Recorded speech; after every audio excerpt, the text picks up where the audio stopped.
Hello friends, welcome to my channel UGC NET Women Studies by My name is Minnu Misra. I have done MA in Women Studies, 2-time NET qualified in Women Studies subject and I am a social worker. इस channel पे आपको UGC NET women studies का एक complete solution मिलेगा जिसमें कि previous year question और syllabus के complete material and a complete description आपको प्रोवाइड किया जाएगा। चलिए तो स्टार्ट करते हैं। अभी हम लोग लास्ट ईयर 2021 नवंबर के क्वेश्चंस देख रहे हैं और इसके रिगार्डिंग मेरा ये 4th वीडियो है। इस सेट के कंप्लीट होने के बाद हम लोग सिलेबस से स्टार्ट करेंगे। ओके, यहाँ पे क्वेश्चन है list 1 and list 2 persons name and places name आपको मैच करना है। स्ट्रीन खीरे, इरोम चानू शर्मिला, मामांगदाई, इंदिरा गोस्वामी, मणिपुर, आसाम, अरुणाचल प्रदेश, नागालैंड। स्ट्रीन खीरे is a poet author currently lives in Norway. Majority of her writing are based on the life realities of people in Nagaland and she also belongs to Nagaland. Her some writings are Walking the Roadless Road, A Terrible Matriarchy. This is also translated in UN language and When the River Sleeps. Okay, so Streen Kire is from Nagaland. Irom Chanu Sarmila, civil rights activist. She is also known as Iron Lady of Manipur and she started hunger strike in favor of abolishing Armed Force Act in 1958. और ये इनका hunger strike जो है 16 years तक चला था, जो कि वर्ल्ड्स लॉन्गेस्ट हंगर स्ट्राइक के नाम से भी जाना जाता है। Irom Chanu Sharmila, she is from Manipur. Mamang Dai is Indian poet, novelist, journalist. She is from Itanagar, Arunachal Pradesh and she received Sahitya Akademi Award in 2017 for her novel The Black Hill, which she wrote in 2014. She also received Padma Shri Award in 2011.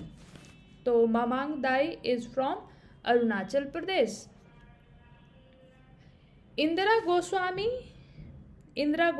is writer, poet, professor, scholar. She got Sahitya Akademi Award in 1983 and she translated so many Assami literature in English. Her autobiography is The Unfinished Autobiography. So she is from Assam. A match to 4, B match to 1, A match to 4, B match to 1, C match to 3 and D match to 2. Right answer is 3.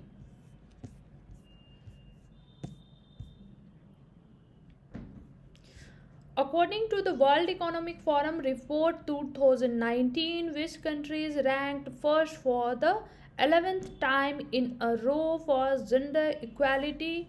Norway, Iceland, Finland, Sweden. तो gender equality के rank में जो कि world economic forum के द्वारा publish किया जाता है 2019 में, टॉप पर जो कंट्री है वो है आइसलैंड। ये 11th टाइम आइसलैंड जो है टॉप पर रही है और इवन की 2020 ईयर्स में भी टॉप पे जो है आइसलैंड ही है। और इस टॉपिक के रिगार्डिंग हमने पिछले लेक्चर में बहुत डिस्कशन किया, आप उसे भी देख सकते हो। R.W. Connell's concept of patriarchal dividend refers to honor and prestige and material dividends men acquired under patriarchy. तो पेट्रियार्कल सिस्टम के अंदर मैन जो है honour, prestige and material receive करते हैं, ये राइट है।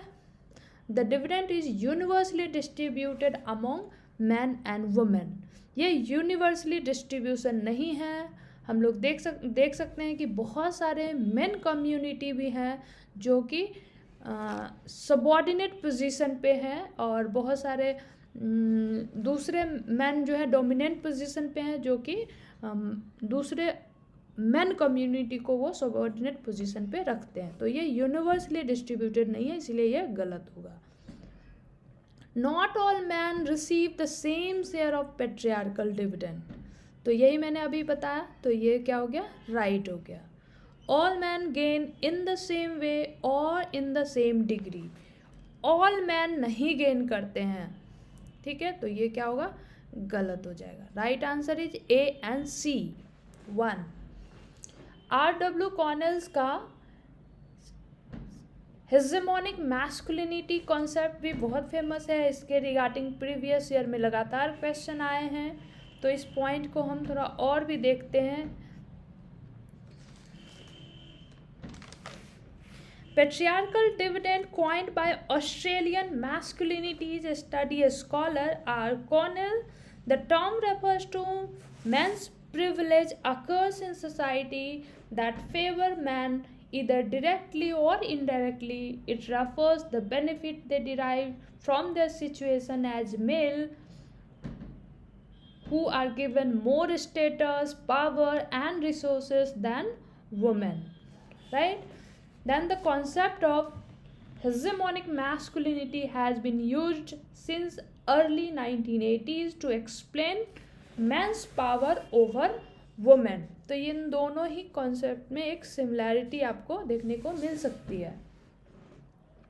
Then R. Connell's concept of hegemonic masculinity serve as an analytical instrument to identify those attitude and practices among men that enhance men's domination over women, right? And one more point is, it is a practice that legitimize men's dominant position in society and justify the subordination of the common male population and women and other marginalised way. तो मैंने जैसा कि बताया कि इस concept के अंदर कुछ कॉमन मेल कम्युनिटी भी हैं जो कि दूसरे मेल कम्युनिटी के अंदर सबऑर्डिनेट पोजीशन में आपको देखने को मिल सकता है, जिसको ये जस्टिफाई करता है, राइट? इसका आंसर हो गया ए एंड सी 1।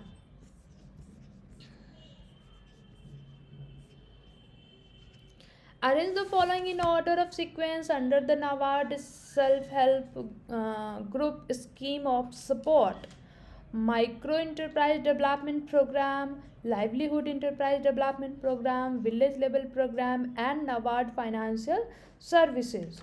अगर हम NABARD का फुल फॉर्म देखें तो national bank for agriculture and rural development, तो ये एक ऐसा ऑर्गेनाइजेशन है जो कि रूरल डेवलपमेंट के लिए काम करती है, और उसी से रिलेटेड इनके सारे प्रोग्राम्स होते हैं, जिसमें कि ट्रेनिंग प्रोवाइड करना, लोन प्रोवाइड करना, नए नए टेक्नोलॉजी को रूरल सेक्टर में इम्प्लीमेंट करवाना, इससे रिलेटेड इनके वर्क होते हैं। माइक्रो एंटरप्राइज डेवलपमेंट प्रोग्राम करके एक प्रोग्राम जो 2006 में आया था, लाइवलीहुड एंटरप्राइज डेवलपमेंट प्रोग्राम 2015 में आया, और 17 तक इसको एक ब्रॉडर फॉर्म में ले जाया गया।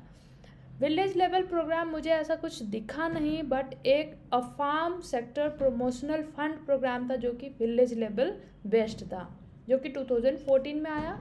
नाबार्ड फाइनेंशियल सर्विसेज एडजेक्ट, इस नाम से मुझे कोई प्रोग्राम नहीं दिखा, but self help bank linkage programme आया था जो कि फाइनेंशियल सर्विसेज की बात करती है इस प्रोग्राम के अंदर, और ये 1992 एंड 93 में आया था। अगर इसको सीरीज में मैच करते हैं तो D A C B, D A C B, second is the right answer.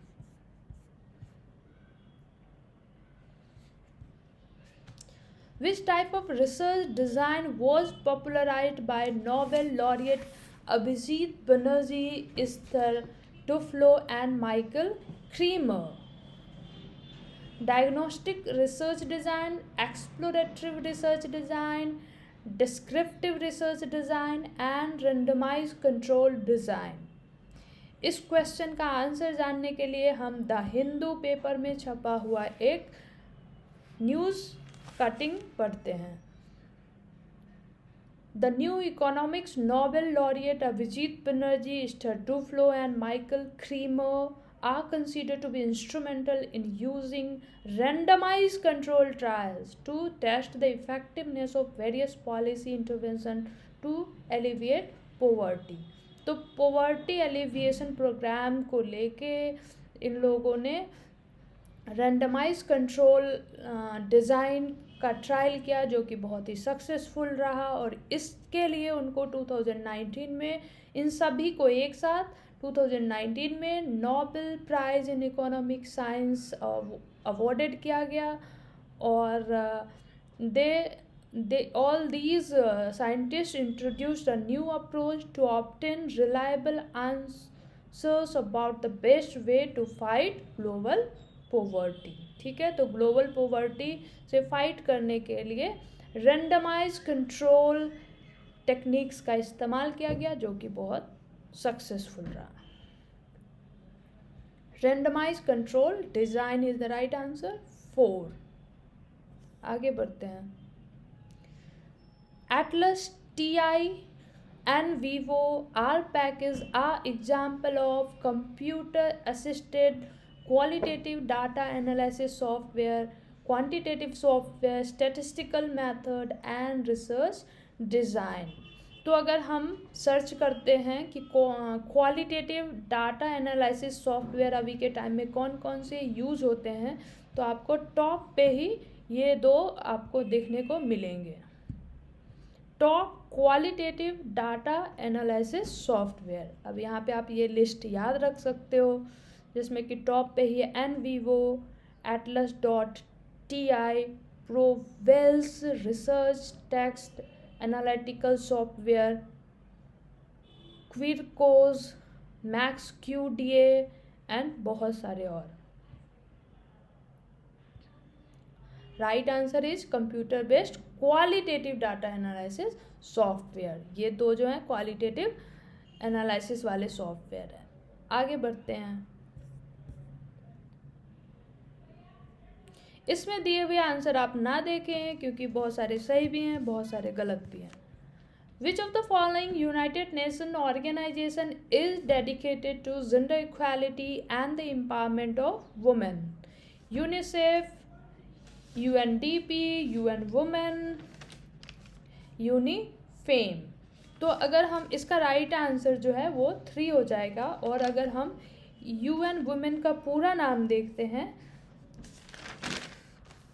तो ये है United Nations entity for gender equality and the empowerment of women, which is also known as UN women, is a United Nations entity working for gender equality, women empowerment, right of women and girls, LGBT community, violence against women and violence against LGBT community।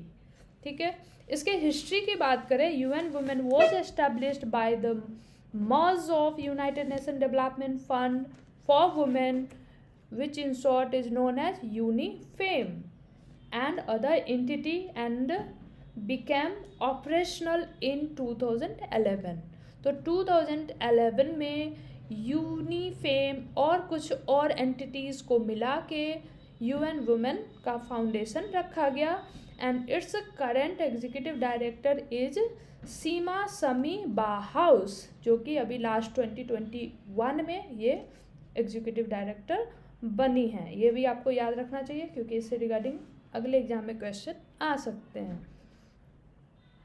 UN Women is a member of United Nations Development Group। UN Women is member of United Nations Development Group। अब देख लेते हैं UNDP क्या है। UNDP full form United Nation development programme was founded in 1965, और इसके जो goals हैं, eliminate poverty, achieve sustainable development, growth and human development, और इसका हेडक्वार्टर न्यूयॉर्क सिटी में है, एंड इसके जो ऑफिसेस हैं 170 कंट्रीज़ में हैं। Okay, UNDP। UNICEF, United Nation children's fund, United Nation children funds है, is a United Nation agency responsible for providing humanitarian and developmental aid to children worldwide. तो ये चिल्ड्रन के लिए काम करती है। ओके, आगे बढ़ते हैं। इसका आंसर है 3। Which of the following is applicable to women in Jammu Kashmir post repealing of Article 370? तो आर्टिकल 370 के हटने के बाद जम्मू कश्मीर के वुमेन को कौन से राइट मिलते हैं? Women marry man outside Jammu Kashmir loss property right. Jammu and Kashmir women marrying non-natives lost residency right. Jammu and Kashmir women cannot inherit property right but enjoy permanency of residency right. Jammu and Kashmir women marrying non-natives do not lose permanency of residency right as per Article 35A of Indian Constitution. तो उनको ये rights मिलता है अगर वो non native से भी marriage करती हैं तो भी। Right answer is 4।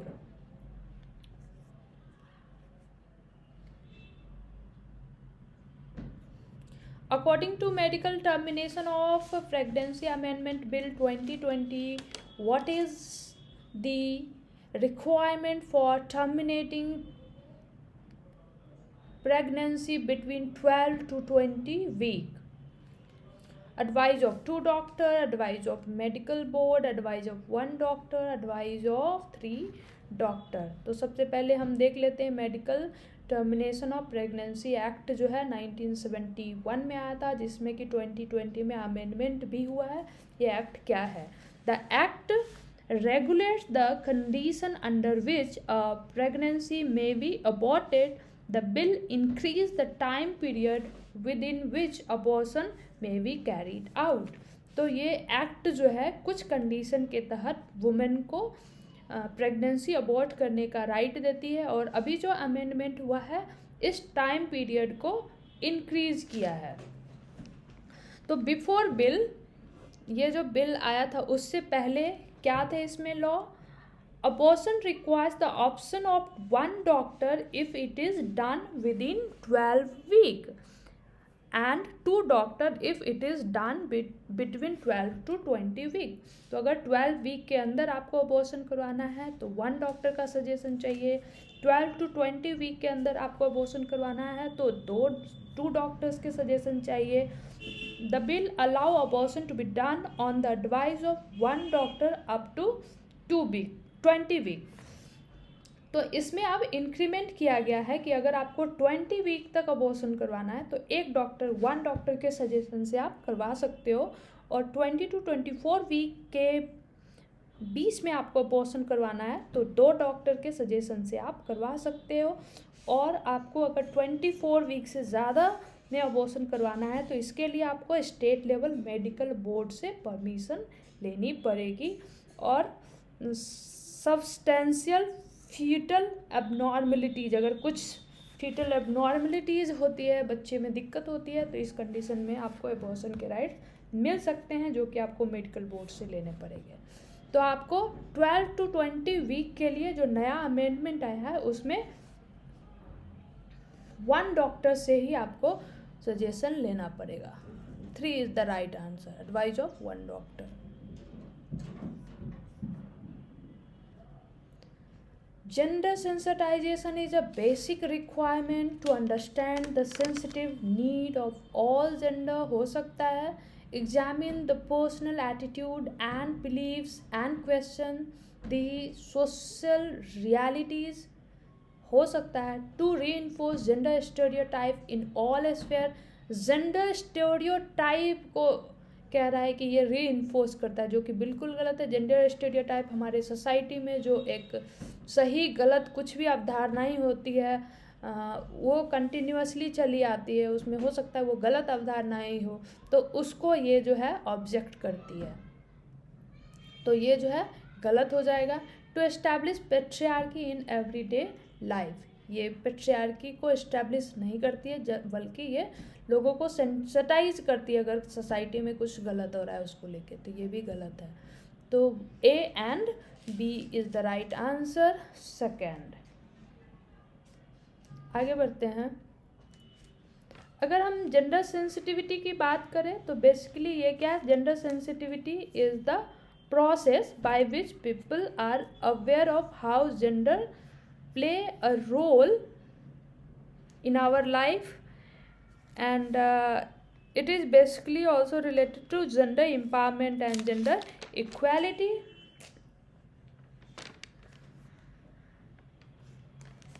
Gender sensitisation में लोगों को बिहेवियर चेंज की बात की जाती है, उनको ट्रेनिंग दिया जाता है ताकि वो समाज में हो रहे इनइक्वालिटीज को समझ सके और उसके प्रति एक सेंसिटाइज हो सके और जेंडर इक्वालिटी और जेंडर एम्पावरमेंट समाज में ला सके। ओके, आगे बढ़ते हैं। Who is the author of the book titled why I am not a Hindu women? Kancha Ilaiah, Vandana Sonalkar, Flavia Agnes, Taslima Nasrin. तो why I am not a Hindu women जो है 2020 में ये बुक आई थी और इसको लिखा है वंदना सोनालकर ने। इस बुक से रिलेटेड दो और बुक है, why I am not a Hindu, यहाँ पे वुमेन लगा है और यहाँ सिर्फ हिंदू। ये बुक इन्होंने लिखा है कांचा इलिया ने। Why I am a Hindu? The book is written in 2018 by Shashi Tharoor.